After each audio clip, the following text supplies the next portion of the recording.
在当今社会，人与人之间的交往似乎愈发频繁，然而在这种表面的繁荣背后，真正有价值的人际关系却日益稀缺。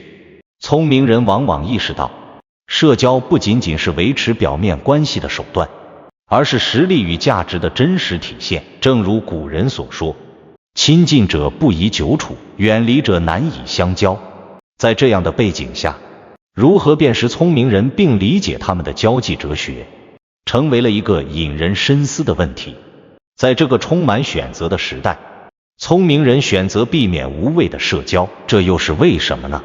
在现代社会中，社交场合似乎无处不在，随处可见的聚会、酒局、同学会等活动，让人觉得不参与就会被落下。然而，聪明人却不然，他们通常会审视这样的社交活动，认为参与其中往往意味着时间和精力的浪费。许多人在喧闹的聚会中沈醉，却很少能意识到，这样的热闹实际上可能并不会为他们带来实质性的收益。我身边就有一个例子，朋友大郭曾是一家广告公司的老板，为了积累人脉，他几乎每个周末都会参与各种聚会，通宵达旦地陪客户吃喝玩乐。一次，他为了接待一个重要客户，不惜放下家庭的责任，彻夜未归，结果却并未赢得那份生意。客户的理由很简单，我们需要有成功案例的公司，而你们尚未达到这个标准。这让大郭意识到，单靠应酬和表面的热情，并不能弥补实力上的不足。这样的经历让我想起了周国平的名言，社交场上的主宰绝对不是友谊，而是时尚、利益或无聊的热闹。聪明人深知，酒桌上的推杯换盏是无法转化为实际成果的，反而可能让人陷入无效社交的泥潭。他们更愿意在安静的环境中提升自己，创造出有价值的成果。许多人可能会问，聪明人是否就应该完全放弃社交呢？其实并非如此。社交虽然重要，但聪明人懂得选择，他们会挑选志趣相投的朋友，而不是随便应酬的酒肉朋友。就像樵夫和牧羊人的故事，樵夫为了迎合牧羊人而放弃了自己的工作，最终却一无所获。这个故事让人警醒，真正的成长在于保持自我的独立和价值。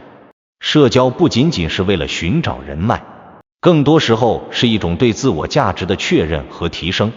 徐小婵曾说过，人生在于收获到真正的知己，那些真正值得交往的人，是能在你需要的时候伸出援手，提供支持，而不是在喧嚣中与你共享一杯酒。这样的关系才是值得投资和培养的。在这个信息爆炸的时代，我们的生活中充满了无关紧要的人际关系。社交媒体让我们能随时随地与人联系，但这也使得真正的深度交流变得愈发稀缺。许多人在忙于维持表面关系的同时，却忘记了真正的朋友只需要几位。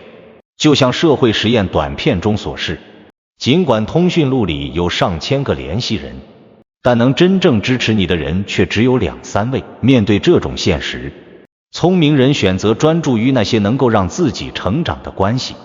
独处的价值在于让人有更多的时间反思自己，了解自己的内心。在独处中，我们可以真正倾听自己内心的声音，探索自己的兴趣和目标。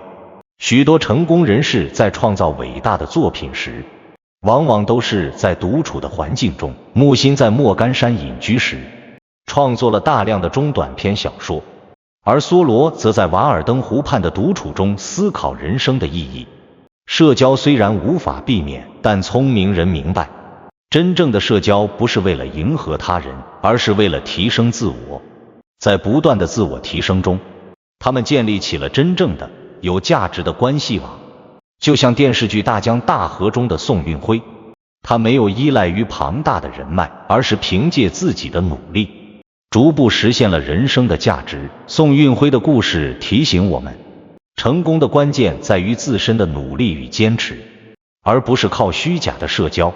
我们常常听人说人脉就是财富，但聪明人却深知，这句话的背后隐藏着巨大的误区。人脉固然重要，但真正有价值的人脉是建立在相互理解、尊重和帮助的基础之上的。交友不在于广泛，而在于深度。通过与志同道合的人交往，我们能够获得更大的启发和成长。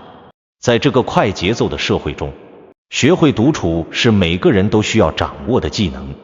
独处让我们能够更清晰地认识自己，审视自己的人生目标。在独处的过程中，我们可以充分反思自己的经历，从而找到属于自己的道路。正如一句老话所言，心有多大，舞台就有多大。通过不断提升自我，我们才能在生活的舞台上绽放光彩。最终，我们要明白，人生的真正贵人是我们自己。与其在纷繁的社交场合中迷失，不如静下心来，认真思考自己的目标和价值。聪明人懂得，交往的质量远比数量重要。通过不断努力和学习，我们必能在生活的舞台上遇见更好的自己。正如那句老话所言，有志者事竟成。只要我们坚持追求自己的理想，努力提升自我，终将收获意想不到的成果。人生的旅途虽然充满挑战，但只要我们保持清醒和坚定，便能在独特的道路上走得更加精彩。